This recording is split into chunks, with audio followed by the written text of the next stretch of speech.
이 시간 우리에게 주시는 하나님의 말씀은 창세기 6장 17절에서 22절의 말씀입니다. 구약성경 8면에 있습니다.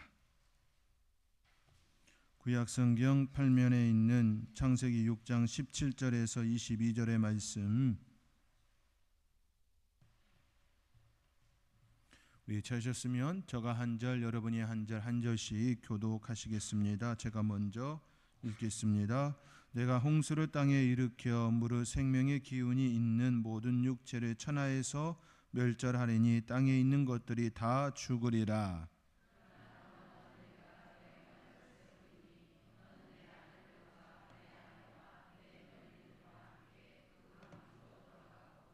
혈육이 있는 모든 생물을 너는 각기 암수 한 쌍씩 방주로 이끌어 들여 너와 함께 생명을 보존하게 하되,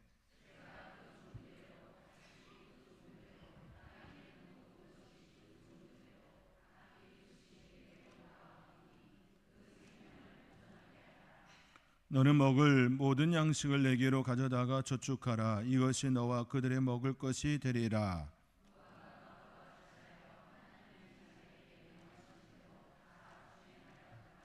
아멘.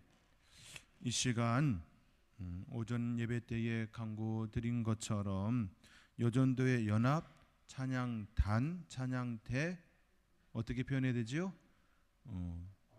우리 여전도의 연합회 우리 찬양 팀이 나오셔서 하나님께 특성으로 영광 돌리시겠습니다. 나올 때 크게 박수로 축복해 주시기 바랍니다.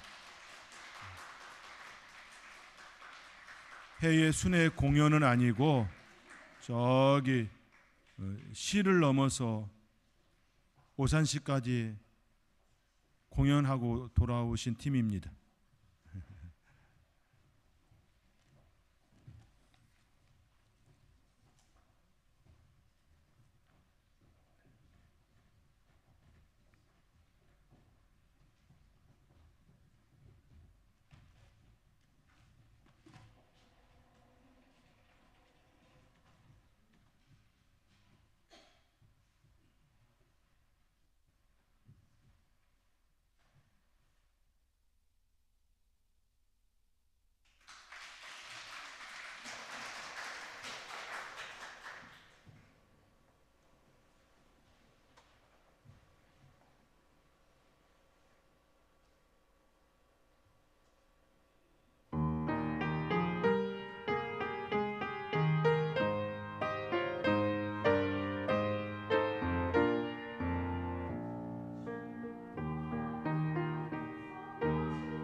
앵콜은 받고 들어가셔야 되는데. 앵콜이요.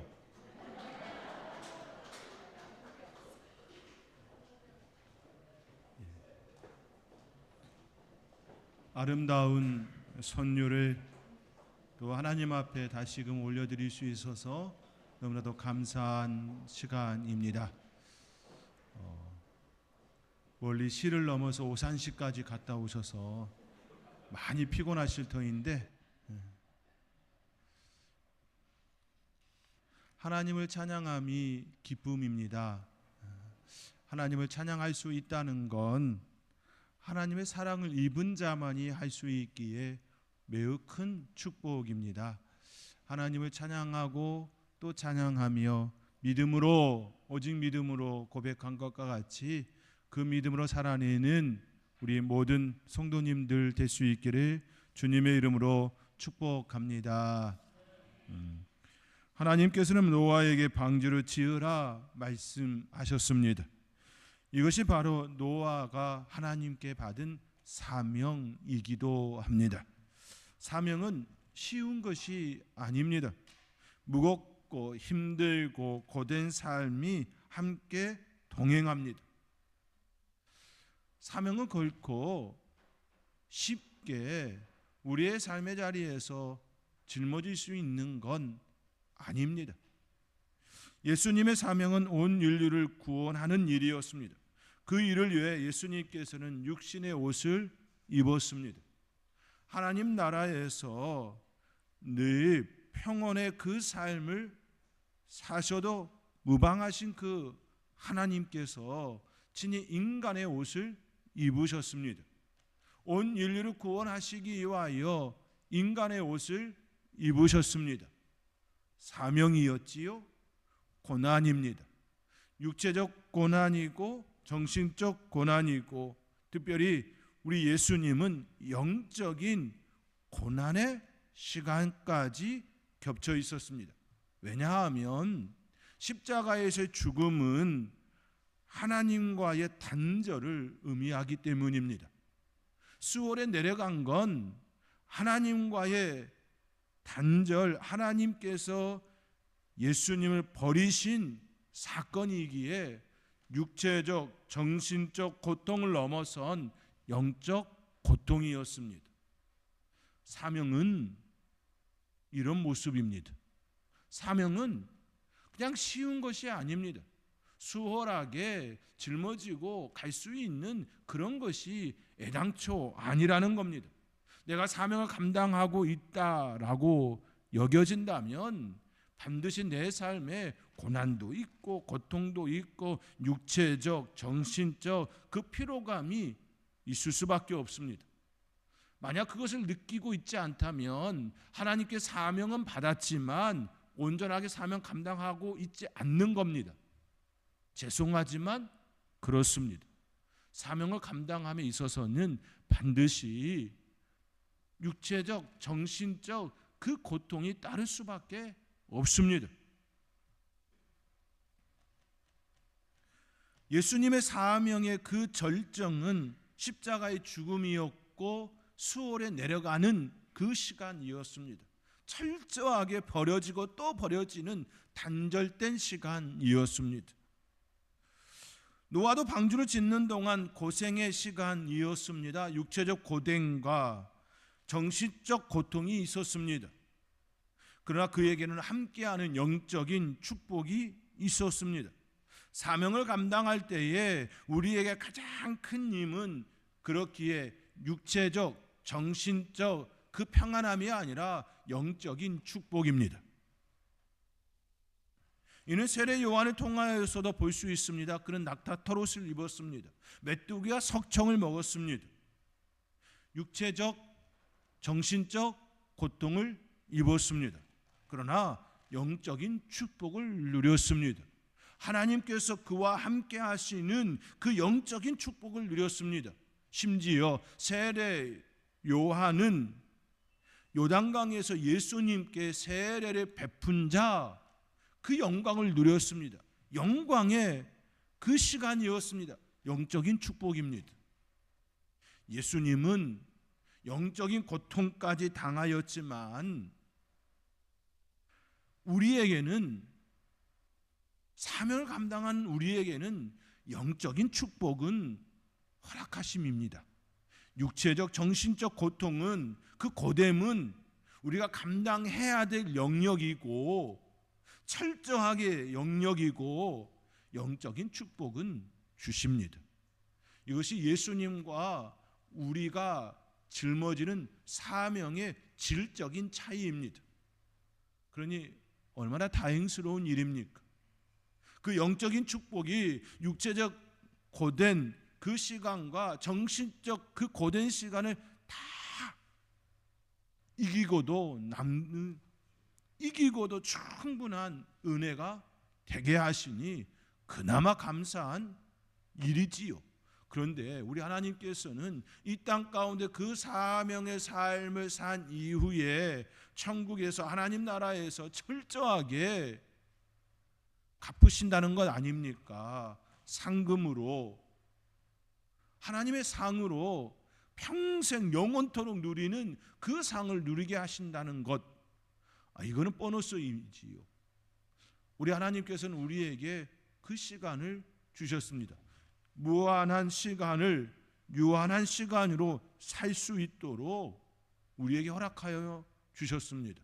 그러니 이 땅 가운데 사는 동안에 우리 하나님께서 우리에게 주어주신 그 사명에 대하여 감사 또 감사입니다. 그런데 우리가 감당할 수 없는 사명을 주는 것이 아니라 우리가 감당할 수 있는 사명을 주시기에, 그렇기에 감당할 수 있다, 감내할 수 있다, 기뻐할 수 있다, 이렇게 표현할 수가 있는 것입니다. 노아는 방주를 지었습니다. 그 방주의 크기는 앞서 말씀드린 것처럼 축구장 크기의 1.5배였습니다. 건물 7층 높이의 크기였습니다. 방주는 지난주에 살펴본 것처럼 3층으로 구조되었습니다. 1층, 2층, 3층, 그리하여 동물들의 새들이 1층, 2층, 3층의 그 공간에 머물 수 있게 하였습니다. 저 개인적인 생각으로는 등치가 큰 애들, 체격이 좋은 애들은 가장 아래층으로 들어가지 않았을까 생각해 봅니다. 그리고 가벼운 아이들은 또 위의 공간을 차지하지 않았을까 조심스럽게 생각해 보지만 이것 또한 그저 추정일 뿐이지요. 방주는 3층으로 구조되었고 역청으로 안팎을 칠하였습니다. 밖에서 물이 들어오지 않도록, 또 안에서는 습기로 인하여 곰팡이 슬지 아니하도록 그렇게 단단하게 역청을 발랐습니다. 그만큼 안전하고 잘 건조된 방주였습니다. 그 방주에 하나님께서는 혈육 있는 모든 생물을 넣어 그들의 생명을 보존케 하였습니다. 오늘에 있는 말씀과 같이 19절에 혈육 있는 모든 생물을 너는 각기 암수 한 쌍씩 방주로 이끌어들여 너와 함께 생명을 보존하게 하되 라고 하는 것처럼 그들의 생명을 보존케 하였습니다. 여기서 우리는 매우 중요한 한 가지 사실에, 그 사실에 우리는 우리의 눈을 볼 수 있어야 합니다.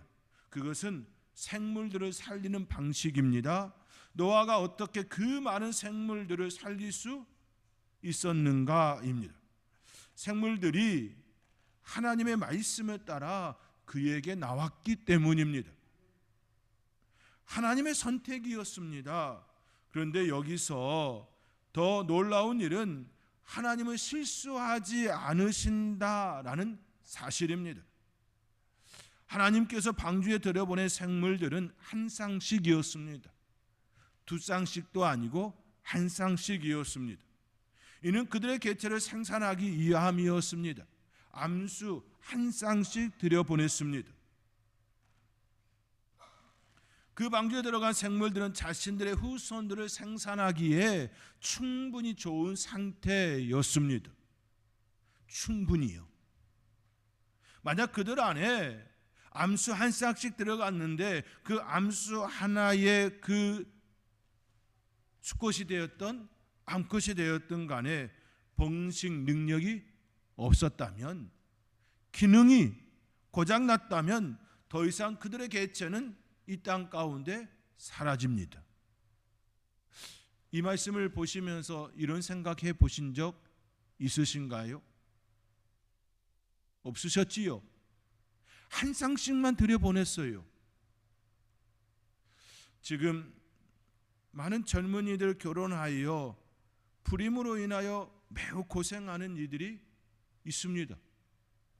자녀를 낳고 싶지만 생산되어지지 않아서 안타까워하며 병원에 가서 진료를 받고 때로는 시험관 아기를 그렇게 하나님의 선물로 받기를 간절히 원하는 이들도 있습니다.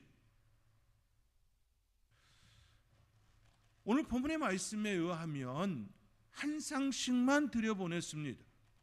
하나님께서는 온전한 그 시간 가운데 실수하지 않으심을 이처럼 표현하심이지요. 이는 하나님의 일하심입니다. 완전하신 하나님께서 완전하신 상태로 생물들을 선택하시고 방주에 들여보내심이 되었습니다. 철저히 하나님의 선택입니다. 하나님의 선택은 실수가 없으십니다. 하나님께서는 우리를 선택하셨습니다. 하나님께서는 우리를 하나님의 자녀로 선택하셨습니다. 이는 하나님의 완전함에 기인한 그 기초 위에 우리를 부르시고 하나님의 자녀로 삼으셨습니다. 우리는 그 안전함에 의하여 계획된 하나님의 은혜를 입은 자입니다. 하나님의 축복을 받은 자입니다. 그러므로 우리는 하나님의 선택하심에 의하여 하나님의 자녀가 되어진 이 사실에 대하여 진정 감사해야 합니다. 얼마나 감사하시나요? 진정 우리의 고백은 나를 하나님의 자녀 삼으신 하나님의 그 선택이 얼마나 놀라운지를 고백해야 합니다. 이것이 우리의 신앙의 가장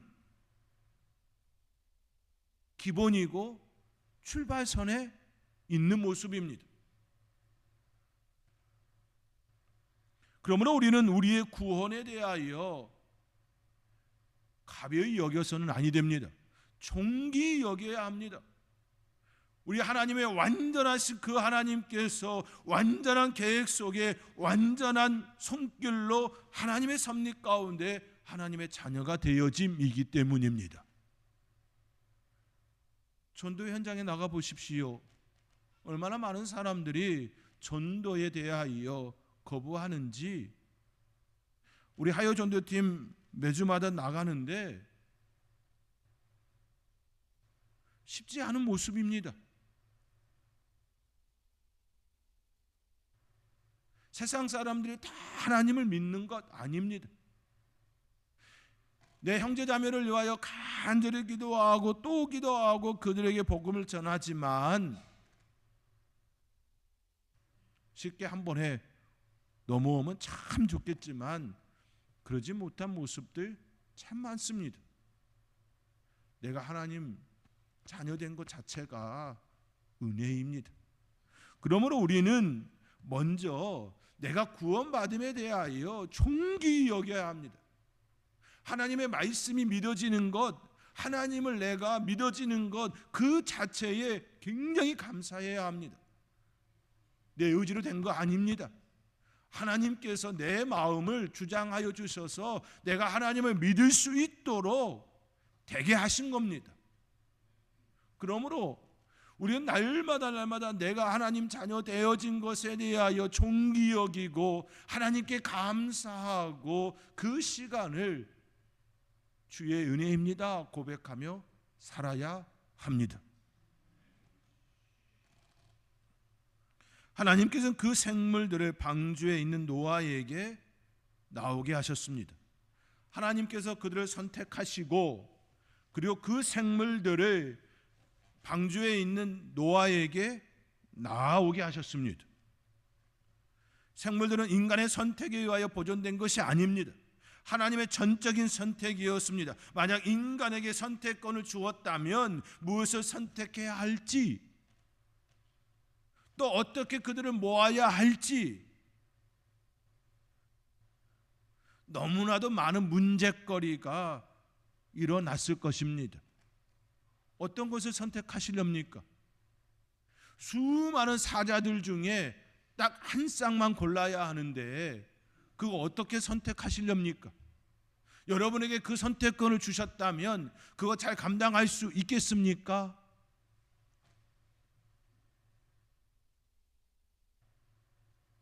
쉽지 않은 일입니다. 결코 쉽지 않은 일입니다. 인간을 너무나도 잘 알고 계신 하나님께서는 생물의 선택을 인간에게 맡기지 아니하시고 하나님께서 친히 선택하시고 그들을 불러 노아에게 보냈습니다. 이것 또한 은혜입니다. 하나님께서 인간에게 맡기시는 일은 인간이 감당할 수 있는 그 일만 맡기심입니다. 우리가 감당할 수 있는 그 일만 우리에게 맡기심입니다. 결코 우리의 한계를 넘어선 그 일을 우리에게 맡기지 아니하십니다. 그러므로 하나님께서 무언가를 여러분에게 말씀하고 있다면, 하나님께서 무언가를 여러분에게 맡기시려 하신다면 우리의 반응은 무조건 예수입니다. 무조건 순종이어야 합니다.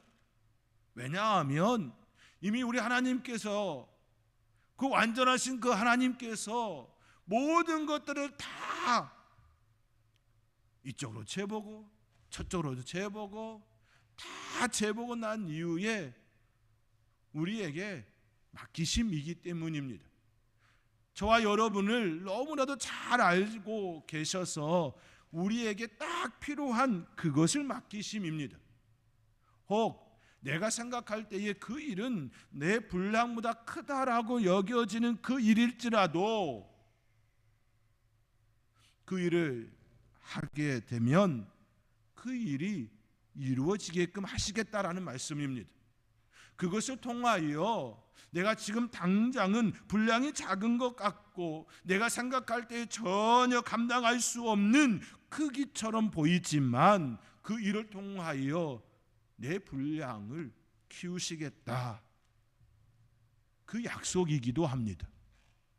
그러므로 하나님께서 여러분에게 무언가를 말씀하신다면, 하나님께서 여러분에게 무언가를 맡기시려 하신다면 우리의 반응은 철저하게 아닙니다, 그것이 아니라 예, 제가 보기에는 저의 분량이 작지만 하나님께서 이 일을 성취하기를 원하심을 믿고 나아가겠습니다라는 고백이어야 합니다. 이것이 우리의 그릇의 성장과 성숙으로 또 나타나게 할 것입니다. 지레짐작으로 겁을 내고 나는 못한다 고백하는 것은 하나님을 불신하는 행위입니다. 이미 완전하신 그 하나님께서 우리를 보시고 맡기심인데 내가 못한다 이야기하는 건 그 하나님을 불신하는 행위입니다. 하나님, 제가 볼 때는요, 하나님 불완전하십니다, 그렇게 고백하는 것과 같습니다. 죄송하지만 교만입니다. 죄송하지만 자만입니다. 죄송하지만 어리석음입니다. 하나님께서 무언가를 여러분에게 말씀하실 때 그때 우리의 반응은 예, 지금 저의 모습으로는 아니 될 것 같지만 하나님께서 맡기심이니 믿음으로 순종으로 나아가겠습니다. 이 고백, 저와 여러분 가운데 그 고백 가운데에 하나님의 역사하심을 경험하며 또 성장과 성숙을 이룰 수 있는 저와 여러분의 삶이 되어지기를 주님의 이름으로 축원드립니다. 하나님께서 노아에게 방주를 지으라 하셨습니다. 그리고 하나님의 말씀대로 홍수가 났습니다. 누가 이 말씀을 믿었겠습니까? 너무나도 평온한 그때에 홍수가 난다는 그 말을 누가 믿었겠냐라는 겁니다. 17절에 내가 홍수를 땅에 일으켜 무릇 생명의 기운이 있는 모든 육체를 천하에서 멸절하느니 땅에 있는 모든 것들이 다 죽으리라. 다 죽으리라는 말을 어떻게 믿을 수 있었겠습니까? 그때 그들의 나이가요, 성경에 나와 있는 것처럼 얼마나 살았습니까? 노아가 살았던 그 시대의 그 나이는요 782년을 지내며 자녀를 낳았으며 그는 969세를 살고 죽었더라.